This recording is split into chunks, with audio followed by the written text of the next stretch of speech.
Hello students, welcome to your classes Rakshas classes. आज हम एक कॉस्ट ऑफ कैपिटल का क्वेश्चन देख रहे हैं। क्वेश्चन कौन सा है देखो, तो पेज नंबर 183 पे आ जाओ। टारगेट पब्लिकेशन का टेक्स्ट बुक है, उसमें क्वेश्चन नंबर 44 आपको सॉल्व करना है। टॉपिक कौन सा है? टॉपिक का नाम है कॉस्ट ऑफ कैपिटल या फिर कैपिटल स्ट्रक्चर। कैपिटल स्ट्रक्चर का क्वेश्चन सॉल्व करना है। क्वेश्चन में क्या दिया है पहले वो देखते हैं। क्वेश्चन में बोला है x limited present the following capital structure. उन्होंने क्या किया है? कैपिटल स्ट्रक्चर उन्होंने प्रेजेंट किया है। सोर्स मतलब उन्होंने किस में से अमाउंट लिया है? तो फर्स्ट लिया है ऑर्डिनरी शेयर्स, शेयर कैपिटल का वैल्यू कितना है? 50,000। उसके बाद 10% प्रेफरेंस शेयर्स, ठीक है, प्रेफरेंस शेयर्स का वैल्यू कितना है? 20,000। उसके बाद नेक्स्ट क्या बोला है? 12% डिबेंचर का वैल्यू कितना है? 15,000। तो उन्होंने उसका उन कंपनी का एग्जिस्टिंग कैपिटल स्ट्रक्चर कितना है? 85,000। आपको क्या बोला है? The dividend payment of company is at 5%, ठीक है। The further the company raises additional funds for replacement of asset of 14% debenture amounting to ₹10,000। तो जो डिविडेंड पेमेंट बोला है 5%, वो हम किधर कवर करेंगे? तो ऑर्डिनरी शेयर के लिए जो भी कॉस्ट रहेगी उन्होंने दी है 5%। तो मैं क्या करूंगा? ऑर्डिनरी शेयर के लिए जो मैं कॉस्ट ऑफ कैपिटल लूंगा, कॉस्ट ऑफ कैपिटल कितना लूंगा? तो 5% ले लूंगा। उसके बाद नेक्स्ट है कि उन्होंने एक एडिशनल कैपिटल बोला है। एडिशनल सोर्स क्या बोला है? एडिशनल सोर्स बोला है कि 14% डिबेंचर, तो वो भी हमें कवर करना है। लास्ट में बोला है calculate existing and new capital structure. मतलब हमें ये क्वेश्चन क्या करना है? 2 बार में सॉल्व करना है। तो पहले हम सॉल्व करेंगे एग्जिस्टिंग कैपिटल स्ट्रक्चर के बेस पे और न्यू क्वेश्चन सॉल्व करेंगे यही का, तो वो हम सॉल्व करेंगे। उसमें न्यू कैपिटल स्ट्रक्चर के लिए आपको जो भी एडिशनल बोला है डिबेंचर वो भी लेना है, ठीक है। चलो फिर स्टार्ट करते हैं। तो पहले आंसर में मैंने लिखा है computation of weighted average cost of capital as per existing capital structure. तो कौन से कॉलम ड्रॉ करने पड़ते हैं? तो पहला तो कॉलम रहेगा आपका हमेशा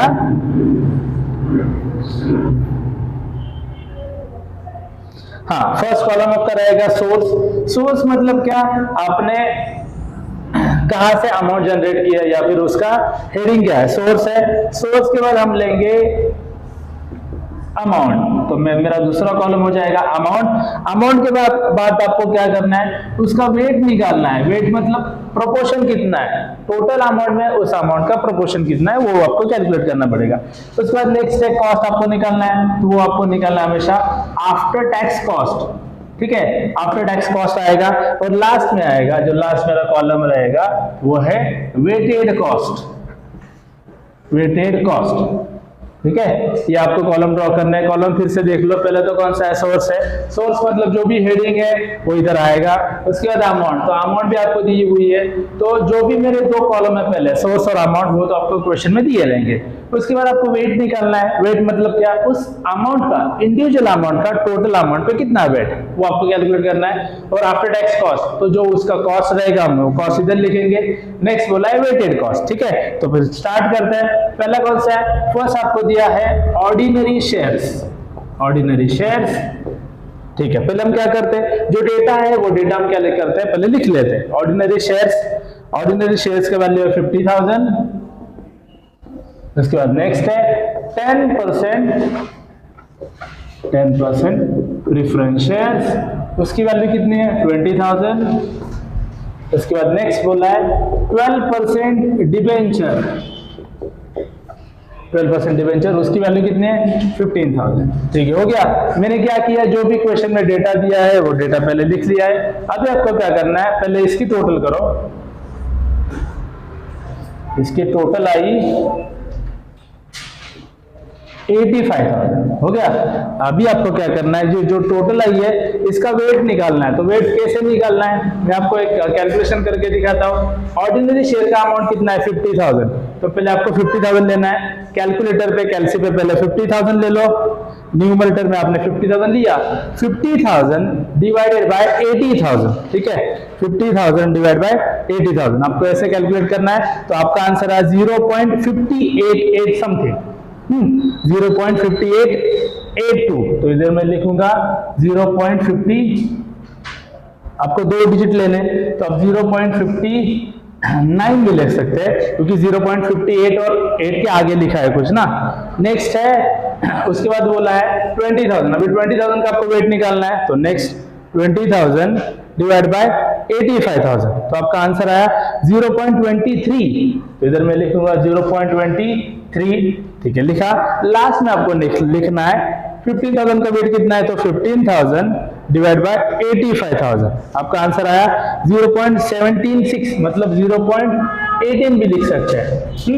लास्ट में आपको क्या चेक करना है, इस टोटल वेट का एडिशन 1 होना चाहिए, ठीक है। फिर से मैं बोल देता हूं, वेट हमने कैसे कैलकुलेट किया, इंडिविजुअल अमाउंट लिया, individual amount divide by total amount, इससे आपको वेट पता चलेगा। अब इसकी टोटल करनी है, टोटल करो 0.59 प्लस 0.23 प्लस 0.18, ठीक है, तो इसकी टोटल आई 1.00। इसकी टोटल हमेशा कितनी आनी चाहिए, 1 आनी चाहिए। अभी आपको क्या करना है, after tax cost. After tax cost मतलब इसका जो भी कॉस्ट है, ये आपको कॉस्ट लिखना है। तो आफ्टर टैक्स कॉस्ट में फर्स्ट बोला है ऑर्डिनरी शेयर्स। ऑर्डिनरी शेयर्स के लिए क्या बोला है, इधर तो कुछ परसेंटेज नहीं दिए, लेकिन एडजस्टमेंट में बोला है the dividend payment of company is 5%, तो मैं इधर लिखूंगा 5%, ठीक है, हो गया। उसके बाद नेक्स्ट क्या है, 10% प्रेफरेंस शेयर। तो प्रेफरेंस शेयर का कितना रहेगा, 10%, वो तो दिया ही है 10%, ठीक है, लिखा। उसके बाद नेक्स्ट है डिबेंचर के लिए 12%। तो डिबेंचर को क्या होता है, डिबेंचर को जब आप इंटरेस्ट पे करते हो तो वो इंटरेस्ट एग्जेम्प्ट होता है, तो 1 में से आप टैक्स का रेट माइनस कर सकते हो। इसमें से हम क्या करेंगे, टैक्स का जो भी परसेंटेज रहेगा वो माइनस कर देंगे। लेकिन क्वेश्चन में आपको टैक्स दिया नहीं है, तो जो भी आपने डिबेंचर के लिए परसेंटेज दिया है वो हम ले सकते हैं। वो कितना है, 12%, ठीक है, लिखा। मैंने क्या क्या लिखा है चेक करो। पहले तो सोर्सेस लिखे, उसके बाद अमाउंट जो दिया था वो लिखा, उसके बाद मैंने क्या किया, individual amount divide by total amount, ये करके वेट निकाला, उसके बाद कॉस्ट दिए रहेंगे आपको, कॉस्ट दिया है, ठीक है, कॉस्ट लिखेंगे। डिबेंचर जब कॉस्ट लिखेंगे तो डिबेंचर की कॉस्ट कैसे लिखेंगे, डिबेंचर के परसेंटेज में से टैक्स का परसेंटेज माइनस करना है। एग्जांपल समझो टैक्स 40% है, तो मैं क्या करूंगा, 12 माइनस 40%, ठीक है, ऐसे आपको माइनस करके लिखना है। मैं एक काम करता हूं, उधर लिख के लेता हूं कि 12 माइनस टैक्स परसेंटेज, हाँ ऐसे लिख लेता है, मतलब जब भी डिबेंचर आएगा तो क्या करेंगे, वैसे कैलकुलेट कर सकते हैं।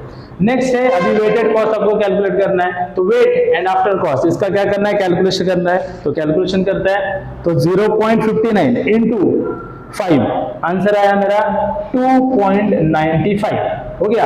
अभी नेक्स्ट है 0.23 इंटू 10, इसका आंसर है आपका 2.3 समथिंग, हो गया। अभी नेक्स्ट लास्ट में क्या है, 12 इंटू 0.18, तो आपका आंसर आया 2.16, हो गया।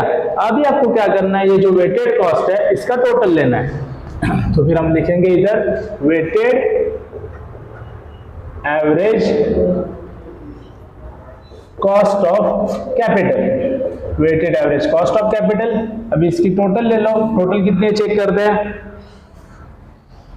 पहला कॉस्ट आया था 2.95 प्लस 2.30 प्लस 2.16, तो मेरा आंसर आया 7.41%। ये हो गया मेरा weighted average cost of capital as per existing capital structure.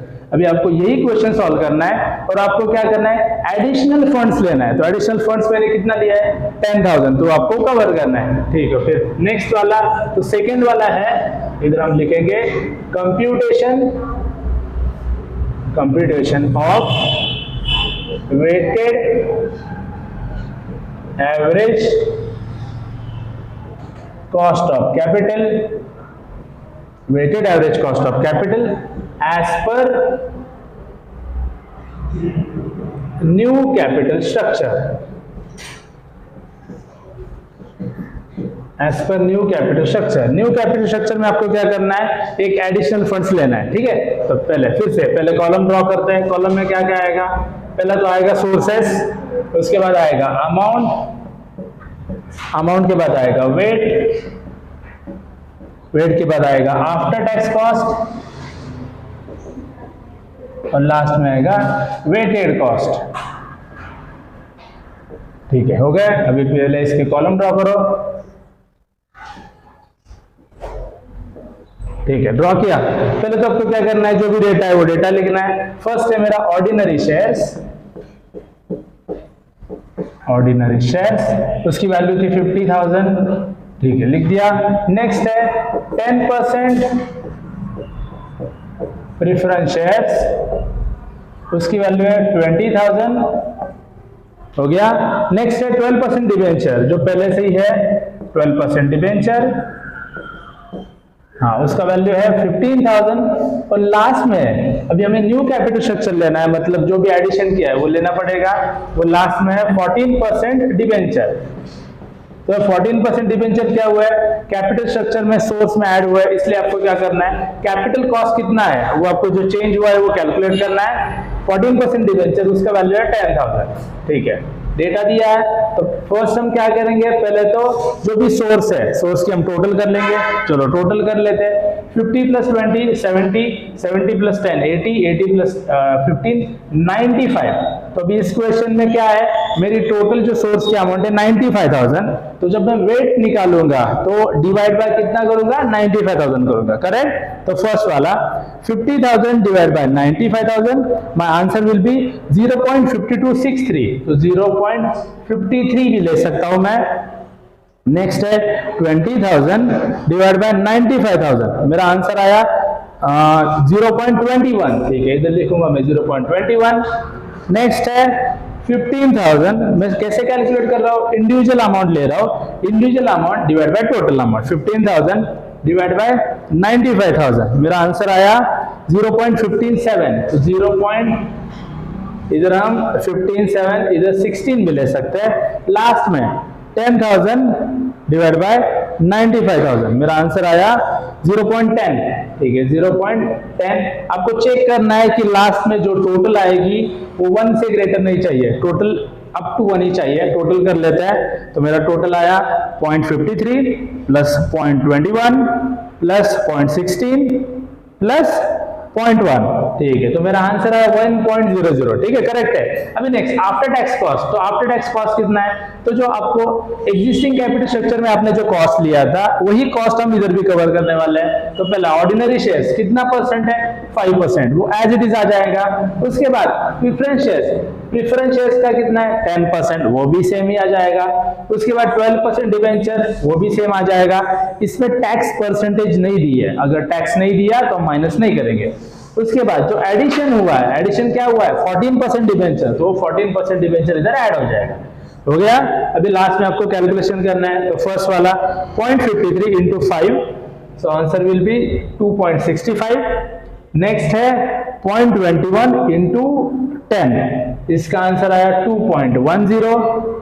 Next है 12 into 0.16 1.92, और लास्ट है 14 into 0.1, आंसर विल बी 1.40। मैं वेटेड कॉस्ट कैसे निकाल रहा हूं, जो भी वेट है, वेट और कॉस्ट ऑफ कैपिटल, इसका आपको मल्टीप्लिकेशन करना है। अभी लास्ट में वेटेड एवरेज कॉस्ट, उसका क्या करना है, कैलकुलेशन करना है। तो मैं इधर लिखूंगा weighted average cost of capital. हाँ, कितना आंसर आया, चलो टोटल कर लेते हैं। 2.65 plus 2.10 plus 1.92 plus 1.40, my answer will be 8.07%। ठीक है, ये हो गया मेरा क्वेश्चन। क्वेश्चन में कुछ डाउट है तो कमेंट में मेंशन करो। मिलते हैं नेक्स्ट क्वेश्चन में।